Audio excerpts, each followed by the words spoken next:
Bon, bien, nous sommes ici à la librairie Fontaine, tout près du boulevard Haussmann et tout près du 102 boulevard Haussmann, c'est-à-dire l'appartement où Proust a habité une grande partie de sa vie. Proust a vécu à une époque qu'on a appelée plus tard la Belle Époque, et ça n'était pas pour rien. C'était une belle époque, je crois, pour des raisons artistiques.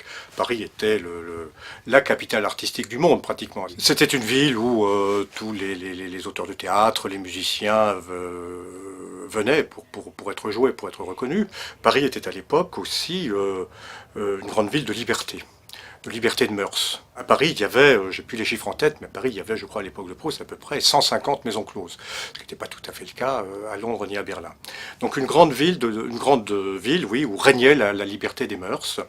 Et puis enfin, il ne faut pas oublier non plus que c'est la Troisième République et c'est une grande effervescence politique, c'est un véritable changement politique sur lequel finalement on vit toujours. Voilà, donc Proust a vécu à la Belle Époque et au fond, toutes les passions, toutes les émotions qui sont liées finalement à ces rapports humains empreints de liberté, on les retrouve dans son œuvre. Là, on retrouve vraiment les répercussions des débats de l'époque, de l'esthétique de l'époque et au fond de toute l'effervescence qui régnait à Paris à cette belle époque, entre 1880 et 1914.